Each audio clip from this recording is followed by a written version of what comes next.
Salam bahagia Ibu dan Bapak guru hebat. Dalam penerapan disiplin positif restitusi, salah satu program yang dikembangkan adalah 5 posisi kontrol. 5 posisi kontrol dalam restitusi adalah proses perjalanan seorang pendidik agar dapat mengenali dirinya. Pada video kali ini, kita akan membahas tentang 5 posisi kontrol yang dikembangkan oleh Diane Gosson dan contoh penerapannya.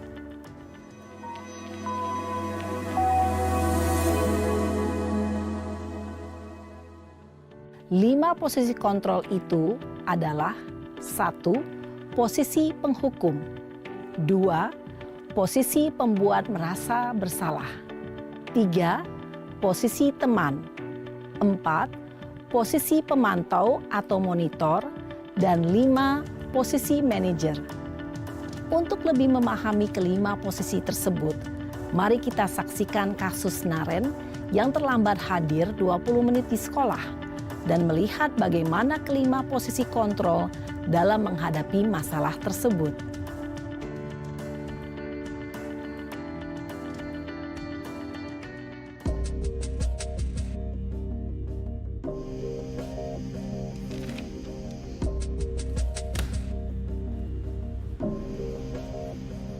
Naren!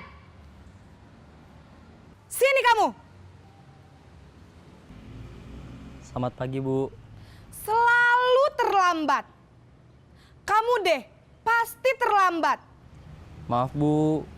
Saya... Apa? Apa coba? Alasan kamu apa lagi? Kapan sih kamu tidak terlambat? Malas sekali ya kamu jadi anak. Saya... Dasar pemalas. Gak kapok-kapok sih kamu. Sudah berapa kali terlambat? Sana. Kamu keliling lapangan basket 2 kali. Kenapa saya harus keliling lapangan basket, Bu? Kenapa? Kamu mau lawan ibu? Berani-beraninya jawab. Sudah terlambat, masih berani jawab pula. Sekarang, keliling lapangan basket 5 kali sekalian. Biar kapok. Cepat. Pergi sana ke lapangan basket.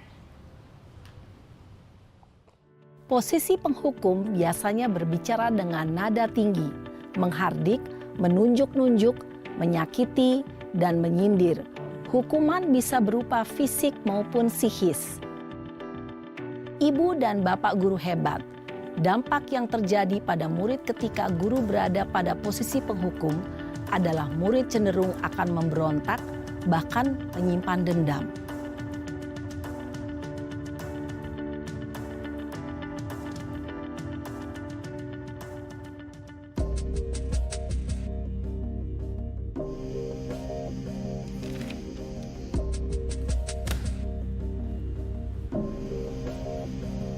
Naren!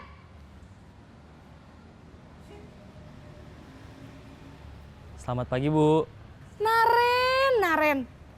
Kamu kenapa terlambat lagi, nak? Ya Tuhan, Naren. Kamu senang ya bikin ibu susah ya? Kalau kamu terlambat lagi, nanti ibu yang ditegur Bapak Kepala Sekolah, nak. Disangka ibu tidak bisa membina kamu. Duh, gimana ini? Maaf, Bu. Duh, Gusti Naren. Kamu suka ya kalau ibu ditegur Bapak Kepala Sekolah? Terus, sekarang ibu harus tulis apa ini di buku absen? Ini kamu sudah sering terlambat loh. Ibu harus apa coba? Maaf, Bu. Maaf sekali. Ya sudah, lain kali jangan bikin ibu susah lagi ya, nak ya. Ibu tidak akan kuat lagi kalau kamu begini terus. Bisa jantungan kalau ibu ditegur Bapak Kepala Sekolah. Sana cepat ke kelas. Maaf ya, Bu. Maaf sekali. Posisi pembuat rasa bersalah berbicara dengan nada tenang, cenderung lembut. Namun kata-kata yang diutarakan membuat murid merasa menjadi orang yang gagal. Memandang buruk dirinya sendiri, merasa tidak berharga, dan tidak sanggup membahagiakan orang lain. Ketika guru mengambil posisi pembuat rasa bersalah, murid akan menganggap dirinya yang bersalah dan ia akan menyimpan emosi negatif tersebut di dalam dirinya.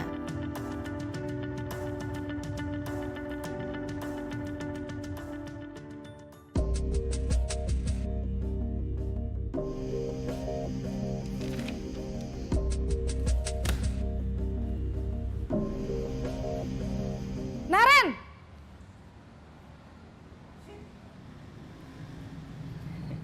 Selamat pagi, Bu. Wah, sudah jam berapa ini, Nak? Terlambat lagi ya, sayang. Iya, Bu. Habis ibu saya lupa bangunkan saya, Bu. Kamu malah menyalahkan ibu kamu. Kamu bukannya anak yang larinya paling kenceng. Kok terlambat sih? Iya, Bu. Saya memang terlambat bangun tadi. Jadi, biarpun saya lari kencang, tetap gak kekejar, Bu. Ya sudah sana, nanti lain kali larinya lebih kenceng lagi ya. Biar gak terlambat lagi. Bikin seneng ibu, demi ibu. Bisa kan? Bisa lah, Bu. Ya sudah sana masuk kelas. Ibu beresin urusan absen kamu. Kamu ini ada-ada saja. Dalam posisi teman, guru berbicara dengan nada suara ramah, akrab, cenderung bersenda gurau untuk menjaga suasana tetap santai. Murid akan merasa senang, aman, dan akrab dengan guru. Identitas yang tercipta adalah identitas sukses atau berhasil. Namun, perlu diingat, karena ini masih dorongan eksternal, maka ada faktor ketergantungan dari murid kepada orang tertentu. Di sini, guru absennya, sehingga di lain waktu, murid bisa berperilaku baik, namun hanya kepada orang-orang tertentu saja.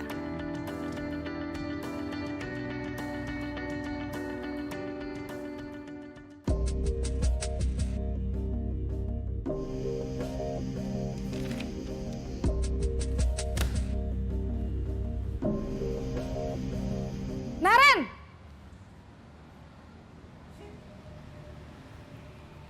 Selamat pagi, Bu. Naren, apa peraturan sekolah kita tentang jam berapa kita harus masuk sekolah, Nak? Kita harus di sekolah jam 7, Bu. Iya, betul. Sekarang sudah jam 7.20. Naren sudah tahu konsekuensinya jika terlambat hadir. Paham, Bu. Saya harus tinggal kelas pas jam istirahat selama 20 menit. Iya, benar. Konsekuensinya demikian. Jadi nanti jam 9.30 pas istirahat, kamu harus tinggal di kelas, kerjakan tugas tambahan untuk ketertinggalan kamu, ya? Baik, Bu. Posisi pemantau mengandalkan penghitungan atau data untuk mengontrol murid. Guru mengarahkan murid berdasarkan peraturan dan konsekuensi. Seorang pemantau menunjukkan bahasa tubuh dan ekspresi wajah yang datar dan cenderung formal.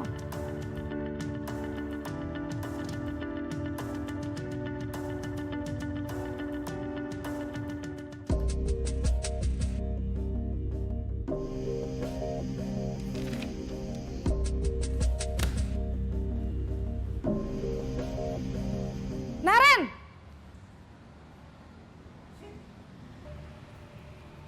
Selamat pagi, Bu. Selamat pagi, Naren. Maaf, Bu. Saya terlambat. Iya, sekolah masuknya jam 7, sekarang sudah jam 7.20. Jadi sekarang bagaimana ini, Naren? Maaf, Bu.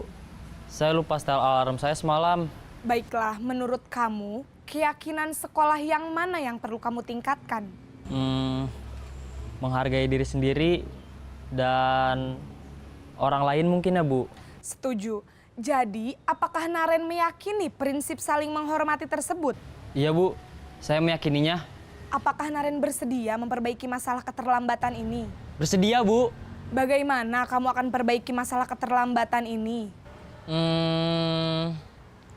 Saya akan coba untuk tidak lupa menyetel alarm saya, Bu. Baik, kalau Naren lupa menyetel alarm di rumah, ada orang yang kira-kira bisa bantu mengingatkan tidak? Ada, Bu. Kakak saya, Kak Ema. Ada lagi selain Kak Ema? Selain Kak Ema, ada ibu saya. Baik, Jadi yang mengingatkan Naren adalah Kak Emma dan ibu kamu ya? Kira-kira akan mulai setel alarm kapan nih Naren? Setelah pulang sekolah, akan segera saya lakukan. Baik, jadi Naren akan setel alarm untuk bangun besok pagi dan akan diingatkan oleh kakak dan ibunda Naren ya. Ada lagi yang mungkin perlu dilakukan Naren? Agar tidak terlambat bangun lagi. Tidak ada, Bu. Baik Naren, terima kasih untuk kerjasama kamu. Sekarang kamu perlu kembali ke kelas untuk belajar. Baik, Bu. Terima kasih. Posisi manajer adalah posisi kontrol yang disarankan untuk membimbing murid memiliki sikap disiplin yang positif, yaitu murid yang mandiri, bertanggung jawab, dan dapat memecahkan masalah. Tujuan dari posisi ini adalah agar murid dapat berefleksi atas tindakannya. Guru akan dengan tulus memberikan pertanyaan-pertanyaan bermakna, sehingga membuat murid dapat belajar dari kesalahannya dan mencari sebuah solusi untuk menyelesaikannya. Ibu dan bapak guru hebat, setelah mengamati adegan kelima posisi kontrol tadi, kira-kira posisi mana yang paling ideal? Posisi mana yang dapat menunjang motivasi intrinsik murid? Ya, tentu posisi manajer. Posisi ini memang posisi ideal yang ingin dituju setiap pendidik. Pada posisi inilah, guru dapat menerapkan disiplin positif yang berpihak pada murid, yang memerdekakan murid. Perjalanan seorang pendidik tentunya tidak mudah untuk sampai pada posisi seorang manajer. Namun, tujuan kita pasti, yaitu menciptakan murid-murid yang mandiri, merdeka, dan bertanggung jawab. Semoga penggambaran 5 posisi kontrol yang telah diperlihatkan ini dapat menjadi ajang refleksi bagi kita semua, agar dapat terus mengasah dan menerapkan disiplin positif yang memerdekakan murid. Mari terus berlatih dan bersemangat. Selamat menerapkan.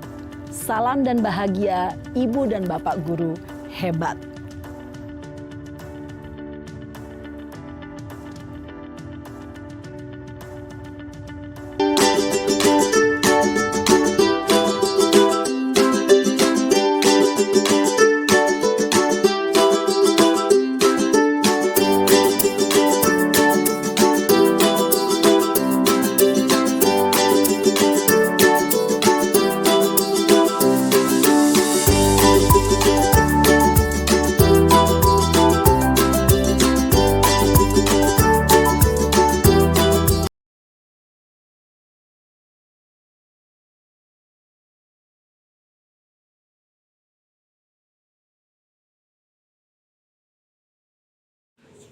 Baik, Bapak Ibu, kita akan segera memulaikan kegiatan kita. Assalamualaikum, selamat siang, salam sejahtera untuk kita semua.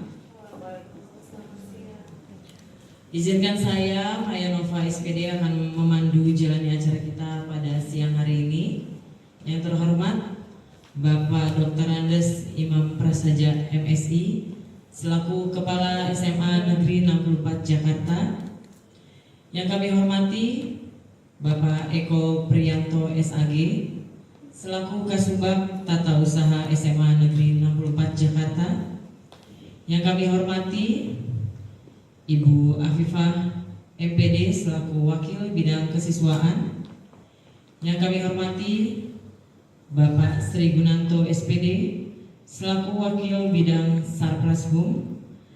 Dan yang saya hormati dan berbahagia pada siang hari ini, Bapak dan Ibu Guru Karyawan SMA Negeri 64 Jakarta.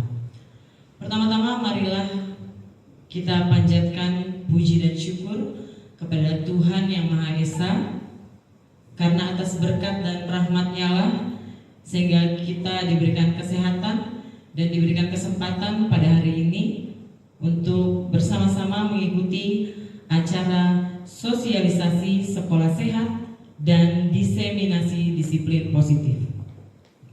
Adapun susunan yang akan kita lalui bersama adalah sebagai berikut. Yang pertama, pembukaan oleh MC yang sedang berlangsung. Yang kedua, menyanyikan lagu Indonesia Raya. Yang ketiga, pengarahan dari kepala sekolah tentang sosialisasi stratifikasi sekolah sehat. Yang keempat, penjelasan indikator stratifikasi UKS dan diskusi serta tanya jawab oleh Bapak Sri Gunanto dan Ibu Weni Mahdalena. Yang kelima, diseminasi disiplin positif oleh Ibu Meliana Lumban Gaul. Yang keenam, tanya jawab disiplin positif, dan yang terakhir penutup. Untuk memulaikan kegiatan kita, mari sama-sama kita sejenak menundukkan kepala, berdoa menurut agama dan kepercayaan kita masing-masing agar supaya acara kita boleh berjalan dengan baik. Kita berdoa, dimulai. Berdoa selesai, para hadirin yang terhormat, kita sama-sama bangkit berdiri. Kita akan menyanyikan lagu Indonesia Raya.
dari Kepala Sekolah tentang sosialisasi stratifikasi sekolah sehat. Kepadanya kami persilakan. Disiplin positif yang akan dibawakan oleh Ibu Meliana Lumban Gaul. Kepadanya kami persilakan.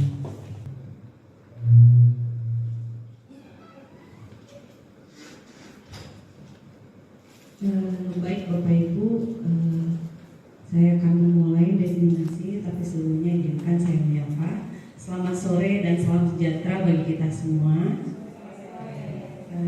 Yang saya hormati Bapak Kepala Sekolah SMA Negeri 64, Bapak Imam Prasaja MSI, kemudian Kasubag TU SMA 64, Bapak Eko Priyanto.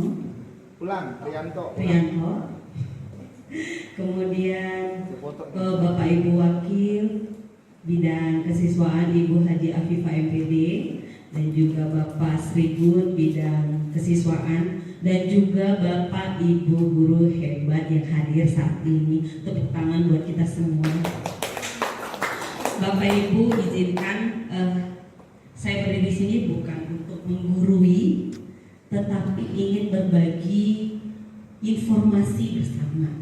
Jadi saya tekankan kembali, tidak menggurui, tetapi ingin berbagi informasi.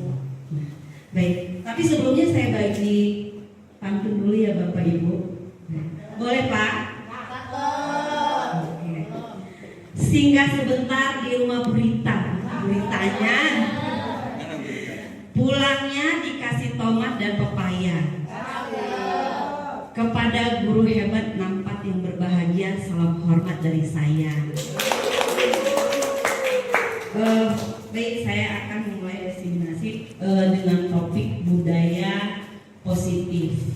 Nah, budaya Budaya positif di sekolah yaitu nilai dari kebiasaan di sekolah yang berpihak kepada murid agar mereka dapat berkembang menjadi pribadi yang kritis, penuh hormat dan bertanggung jawab sesuai dengan profil Pancasila. Dalam membangun budaya positif, sekolah dapat menyediakan lingkungan yang positif, aman dan nyaman agar siswa dapat berpikir, bertindak dan mencipta dengan merdeka, mandiri dan tanggung jawab. Jadi budaya positif ini memiliki latar belakang dari pemikiran Ki Hajar Dewantara, bagaimana kita memberikan suasana yang nyaman. Jadi filosofi yang mana? Filosofi untuk bagian keberpihakan kepada murid. Nah, jadi Bapak Ibu, dasarnya di sini nanti ini ada kaitannya dengan penanganan kasus kita. Bagaimana kita membudayakan hal-hal positif atau cara-cara kita dalam menangani kasus-kasus yang akan mungkin bisa terjadi. Di budaya positif ada 8 topik, masih panjang ya Bapak Ibu. Ada 8, tapi tenang aja, enak kok ya, kita mikir nyaman. Ada 8, yang pertama paradigma belajar, disiplin positif, nilai kebajikan, kebutuhan dasar manusia, motivasi perilaku manusia, kemudian ada membicarakan tentang posisi kontrol guru, nah keyakinan kelas, dan yang terakhir segitiga restitusi. Tentang perubahan paradigma belajar, yaitu pembelajaran dengan paradigma baru merupakan pembelajaran yang dirancang berdasarkan prinsip pembelajaran berdiferensiasi, sehingga para peserta didik belajar sesuai kebutuhannya berdasarkan tahap perkembangan sesuai teori psikologi modern untuk mewujudkan profil pelajar Pancasila. Disiplin berasal dari bahasa disiplina yang berarti belajar. Namun dalam budaya kita maknai disiplin telah berubah menjadi sesuatu yang dilakukan seseorang pada orang lain untuk mendapatkan kepatuhan. Disiplin adalah kemampuan memerintah diri sendiri dalam mengontrol dan menguasai diri sendiri untuk memilih tindakan yang mengacu pada nilai-nilai yang kita hargai dengan penuh tanggung jawab tanpa terperintah oleh orang lain. Disiplin positif yaitu perilaku disiplin yang motivasinya berasal dari dalam diri siswa, bukan karena hukuman atau hadiah. Jadi kalau kita ini kan selama ini, kalau saya pribadi yang saya jalani, saya mau membuat anak ini patuh, ya saya kasih hukuman, gitu. Hukuman atau setelah dia berbuat saya kasih penghargaan. Nah, seperti itu. Tetapi yang dimaksud di sini yaitu sebagai pendidik, tujuan kita adalah menciptakan peserta didik yang memiliki disiplin dari diri sendiri, sehingga mereka berperilaku mengacu kepada nilai-nilai kebajikan universal dan memiliki motivasi intrinsik dalam perubahan perilaku ke arah yang lebih baik. Nah, nilai-nilai kebajikan yang kita hargai adalah nilai-nilai kebajikan atau yang sifatnya positif manusia yang merupakan tujuan mulia yang ingin dicapai oleh setiap individu. Ada banyak poin-poin tentang nilai-nilai kebajikan, yaitu ada dari segi pandangan Indonesia Heritage Foundation, yaitu nilai kebajikannya ada cinta Tuhan dan segenap ciptaannya, kemandirian dan tanggung jawab, kejujuran, diplomatis, hormat dan santun, dermawan, suka menolong dan gotong royong, percaya diri, kreatif dan bekerja keras, kepemimpinan, keadilan, baik dan rendah hati, toleransi dan kedamaian.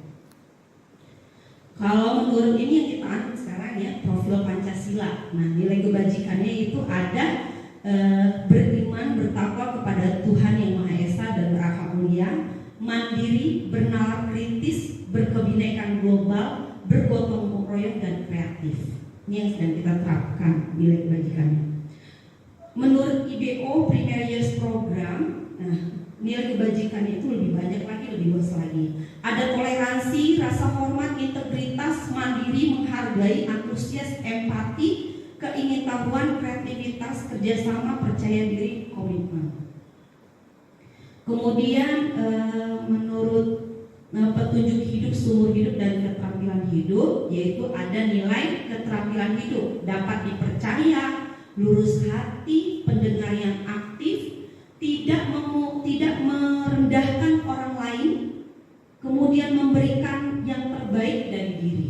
Nah, petunjuk hidupnya peduli, penalaran, bekerja sama, keberanian, keingintahuan, usaha, kelulusan atau fleksibilitas, berorganisasi, kesabaran dan keteguhan hati. Menurut The Seven Essential Virtues ada beberapa, yaitu empati, suara hati, kontrol diri, rasa hormat, kebaikan, toleransi, dan keadilan. Nah, kemudian di dalam budaya positif ini ada juga pengaruh dari kebutuhan dasar manusia. Kalau saya pribadi, saya percaya nggak ada anak yang bermasalah. Karena kenapa dia bermasalah? Karena setelah saya memperhatikan 5 kebutuhan dasarnya salah satunya mungkin tidak terpenuhi. Kalau saya, nah kebutuhan dasar manusia itu apa? Nah ini dia. Saya masuk. Jadi ada kebutuhan akan kasih sayang, bertahan hidup, rasa diterima, kebebasan, kesenangan, dan penguasaan. Jadi ketika anak itu membuat kasus, saya yakin dia bukan bermasalah, tetapi ada ruang kosong yang tidak terpenuhi dari kebutuhan kelima ini. Ya, bisa saja di rumah dia tidak mendapatkan kasih sayang, makanya dia mencari perhatian di sekolah, bisa dari gurunya, bisa dari temannya. Kenapa anak itu tidur-tiduran? Ya, mungkin di rumahnya dia tidak mendapatkan kesenangan. Apalagi yang kita hadapi anak SMA, itu merupakan sebuah kebutuhan. Kita juga pengen kan, biasanya kesenangan kita lagi jalan-jalan. Kalau ibu apa Bu Eni kesenangannya? Healing, Bu Eni. Kemudian apa, selancar di Shopee. Nah itu merupakan kesenangan ya. Saya yakin ketika kebutuhan ini sudah terpenuhi, tidak akan ada anak yang berkasus atau anak yang bermasalah. Mungkin apakah sependapat Bapak Ibu? Bisa, ya. Kembali lagi kepada pengelolaan, kepada ya anak itu kan berasal dari orang tua. Kita berbicara dengan kodrat. Nah, ketika anak itu nanti diberikan kebutuhan, ya itulah tugas kita sebagai orang tua untuk memenuhi segalanya. Ya, kebutuhan ini memang inilah yang dimiliki kebutuhan manusia itu. Gitu. Mungkin nanti kita lanjut pada tanya jawab ya Bu. Nah. Kemudian ada teori motivasi perilaku manusia. Maksudnya itu bagaimana ya? Untuk menghindari ketidaknyamanan atau hukuman, biasanya timbul pertanyaan, apa yang akan terjadi jika saya tidak melakukannya? Kemudian ada motivasi eksternal untuk mendapatkan imbalan atau penghargaan dari orang lain. Biasanya timbul pertanyaan, apa yang akan saya dapatkan jika saya melakukannya? Itu adalah motivasi eksternalnya. Nah, untuk menjadi orang tua yang mereka inginkan dan menghargai diri sendiri dengan nilai-nilai yang mereka percaya, yaitu dengan melakukan sesuatu karena nilai-nilai yang mereka yakini dan hargai. Ini merupakan motivasi internal. Baik Bapak Ibu, di sini ada video tentang posisi kontrol. Nah, di situ setelah pengalaman saya melihat video ini, saya paham selama ini yang saya ajarkan dan perilaku yang saya terapkan kepada anak-anak melalui video ini, saya tahu, oh posisi saya ini menduduki yang di sini. Baik, kita tonton sebentar ya Bapak Ibu.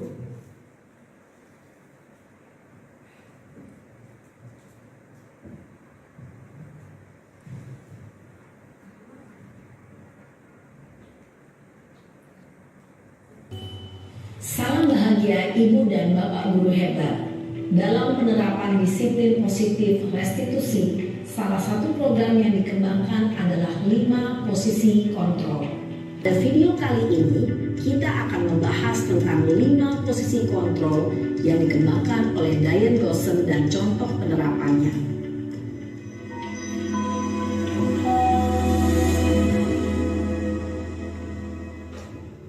5 posisi kontrol itu adalah 1. Posisi penghukum, 2.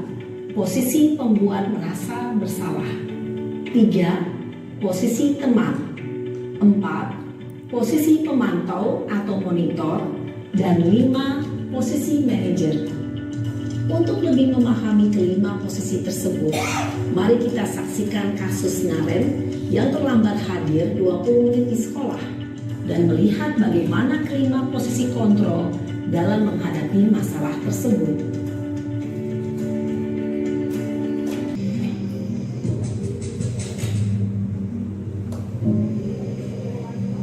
Naren! Sini kamu! Selamat pagi, Bu. Selalu terlambat.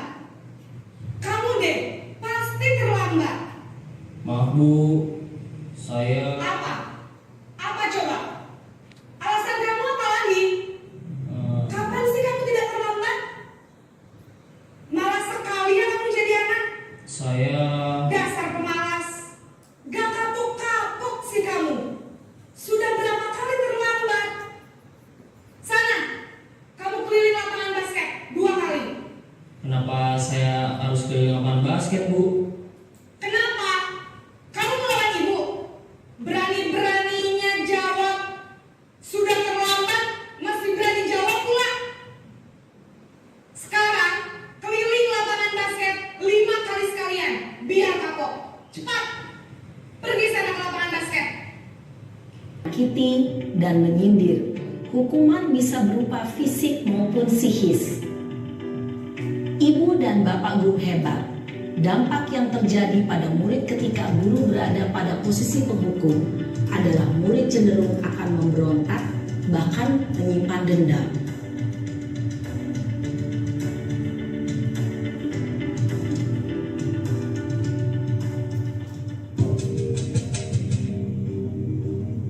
Salah. Membantu murid untuk jujur pada diri sendiri dan mengevaluasi dampak dari kesalahan yang dilakukan, kemudian memberikan penawaran bukan paksaan. Inilah yang konsep inti daripada segitiga restitusi. Jadi bagaimana penerapannya? Yang mana kita mulai dulu? Validasi tindakan yang salah, atau menanyakan keyakinan, atau menstabilkan identitas. Nah, di sini nanti saya akan memberikan contoh. Yang pertama, menstabilkan identitas. Maksudnya di sini yaitu membuat salah itu. Jadi kita memposisikan bahwa salah itu tidak mengapa. Manusia itu memang tempatnya salah. Siapapun bisa salah. Nah, ini posisi menstabilkan identitas. Kemudian tidak ada manusia yang sempurna. Jadi saya juga pernah melakukan kesalahan seperti itu, nak. Kita bisa menyelesaikan masalah ini. Kemudian Bapak Ibu tidak tertarik mencari siapa yang salah, tapi Bapak Ibu ingin mencari solusi dari permasalahan ini. Kamu berhak merasa begitu. Nah, ini adalah kalimat-kalimat di dalam menstabilkan identitas. Jadi berarti langkah pertama yang kita lakukan adalah menstabilkan identitas anak ini. Jadi kita tidak menempatkan anak ini anak yang bersalah ketika membuat sebuah kasus. Ya, kamu tidak apa-apa, Gerva. Ya, ibu juga pernah salah, gitu. Ya sudah, siapa yang salah ibu tidak peduli. Tapi di sini kita mencari solusinya. Nah, di sini yang dimaksud dengan menstabilkan identitas. Langkah kedua, validasi tindakan. Kalimatnya seperti ini, Bapak Ibu. Gerva, kamu pasti punya alasan mengapa hal itu terjadi. Kalimat kedua, kamu patut bangga pada dirimu karena kamu telah melindungi sesuatu yang penting bagimu. Ini adalah langkah daripada validasi tindakan yang ia lakukan. Jadi ketika Gerva salah, misalnya dia menonjok temannya. Nah, jadi kita berikan kalimat ini. Nah, memvalidasi tindakannya. Kamu pasti punya alasan mengapa kamu tonjok temanmu, Gerva. Nah, seperti itu. Tahapan ketiga, menanyakan keyakinan. Nah, kalimatnya seperti apa, Bapak Ibu? Yang pertama, apa yang kita percaya sebagai keyakinan kelas. Nah, jadi di dalam menjalankan segitiga restitusi ini, kita harus menerapkan keyakinan kelas terlebih dahulu. Nah, jadi keyakinan kelas itu yang kita tanyakan. Jadi kita harus melakukan kesepakatan dulu di kelas gitu. Nah, kalimat kedua, apa nilai-nilai umum yang telah kita sepakati? Kemudian, apa bayangan kita tentang kelas yang ideal? Selanjutnya, kamu mau jadi orang seperti apa, Gerva? Nah, ini dia adalah menanyakan keyakinan langkah ketiga. Baik, ini Bapak Ibu praktik yang sudah saya lakukan. Izin berbagi, izin sharing. Saya menempati posisi seperti apa, mohon nanti masukannya Bapak Ibu. Kita perhatikan ya Bapak Ibu. Rizky, sejak 3 hari kemarin, Senin, Selasa, Rabu, kamu tidak hadir tanpa keterangan. Apa benar Rizky? Ya Bu, saya minta maaf karena tidak hadir Bu dan tidak memberitahu itu. Wah, kenapa sampai 3 hari kamu tidak ada kabar Ki? Apa yang terjadi selama 3 hari itu? Kamu sakit? Ada masalah di rumah?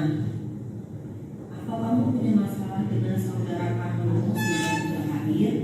Tidak Bu, maaf, saya tidak hadir karena saya bekerja Bu. Saya butuh uang, makanya saya bekerja. Rizky, Ibu paham betul dengan keinginan kamu untuk bisa cepat bekerja dan mencari uang. Namun, apakah kamu tahu bahwa yang kamu lakukan melanggar aturan sekolah? Ya Bu, saya tahu. Belajar dengan tekun, taat aturan sekolah, hadir ke sekolah. Apabila tidak hadir, memberitahu alasannya, kehadiran kepada wali kelas Bu. Nah, dari yang kamu lakukan kemarin, apa yang sudah kamu langgar? Tidak hadir ke sekolah dan tidak ada kabar Bu. Kira-kira menurut kamu, apa yang kamu bisa lakukan untuk memperbaiki keadaan ini? Belajar giat supaya bisa lulus dan bekerja mencari uang. Kemudian saya harus hadir ke sekolah Bu. Terima kasih karena kamu sudah paham kesalahanmu dan sudah paham untuk memperbaikinya. Ibu doakan semoga kamu bisa menjadi lebih baik lagi ya Ki. Ya Bu, insya Allah saya akan berusaha lebih tertib lagi. Terima kasih ya Bu. Ya.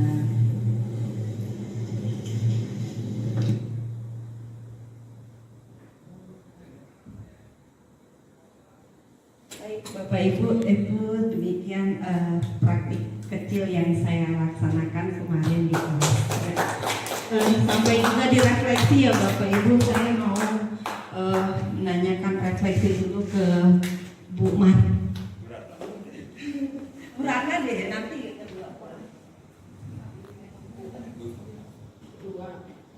Atau ada yang mau memberikan pertanyaan, Bu? Ya, terima kasih kepada Ibu Meli atas sharingnya tentang penerapan budaya positif.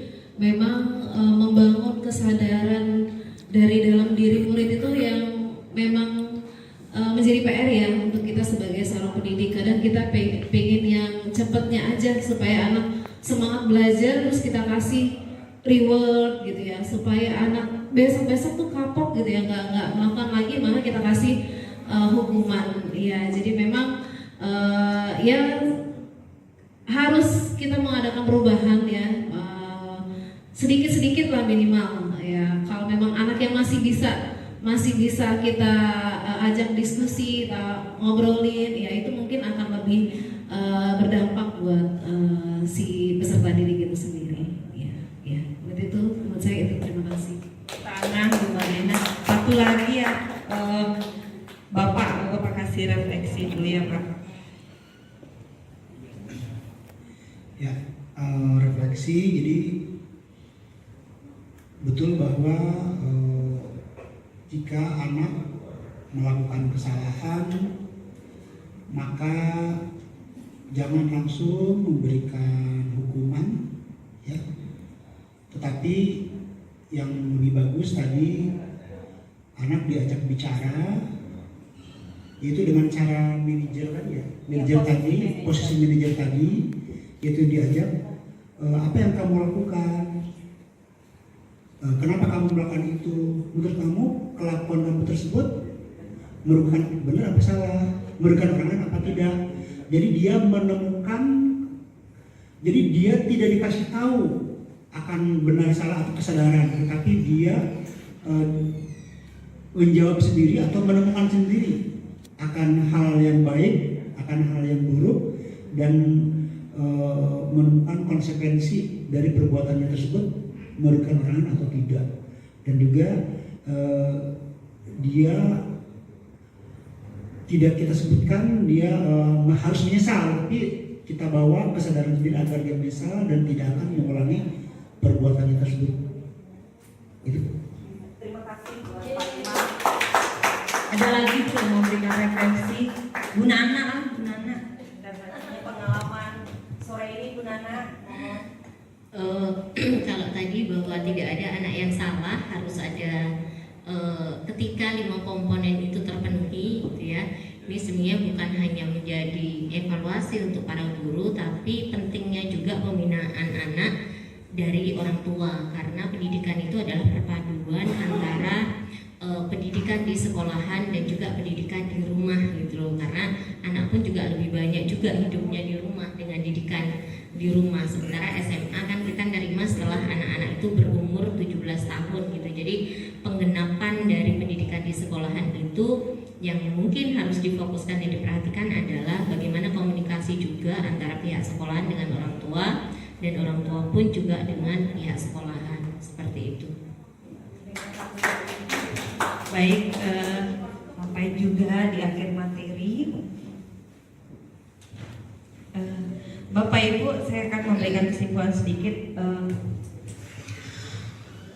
Setelah membaca dan mendalami modul ini, yang seperti saya utarakan tadi, saya benar-benar tidak tahu, tidak paham bahwa yang saya lakukan tidak berpihak kepada murid. Jadi pada dasarnya filosofi ini, dasar daripada konsep budaya positif ini mengacu kepada filosofi Ki Hajar Dewantara, Bapak Ibu. Bagaimana filosofi yang berpihak kepada murid. Jadi ketika anak memiliki sebuah permasalahan, kita tidak bisa menyalahkan atau membuat dia merasa bersalah atau menghukum, atau memberikan reward. Ternyata tidak seperti itu. Namun bagaimana cara kita untuk menggali kesadaran atau motivasi internalnya. Jadi mewujudkan solusi nilai-nilai kebajikan dari dalam dirinya. Nah, inilah poin utama dari dampak positif budaya positif tadi. Bapak Ibu, akhirnya sampai juga kita di penghujung acara. Demikian diseminasi dari saya. Semoga memberikan dampak yang bermakna bagi kita semua untuk sekolah yang lebih baik lagi. Akhir kata saya ucapkan terima kasih. Saya kembalikan kepada. Tapi ada penutup ya Bapak Ibu, ya kan belum bel ya, ada pantun ya. Belum. Pak pantun Pak. Beli makan jangan lupa kasih tip. Makanannya dimasukkan dalam tas. Mari tingkatkan budaya positif demi mutu sekolah yang semakin berkualitas. Saya kembalikan akhir kata kepada Ibu Moderator. Baik, terima kasih Bu Meli. Mari kita sama-sama berikan tepuk salut. Walaupun sedikit kita harus semangat. Berdiri deh, Bapak Ibu berdiri karena mau selesai. Tepuk salut.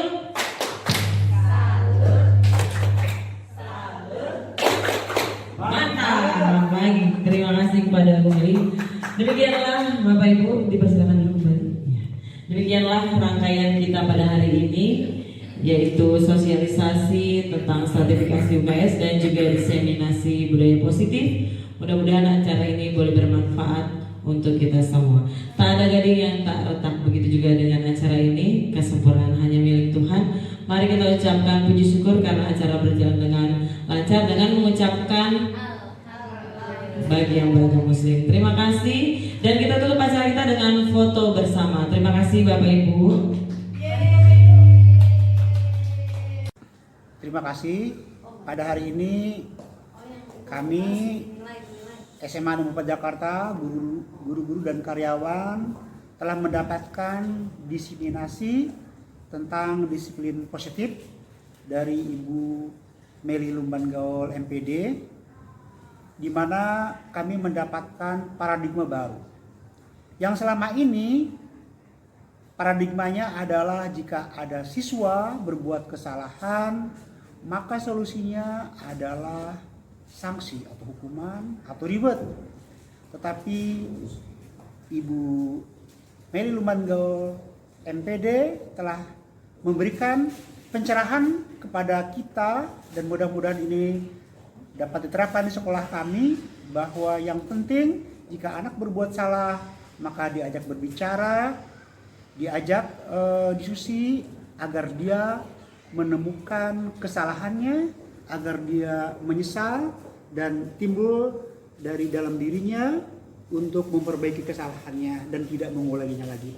Demikian, terima kasih sekali lagi kepada Ibu Meli Lumban Gaul MPD yang telah memberikan diseminasi tentang disiplin positif, dan ditunggu diseminasi materi yang lainnya. Terima kasih.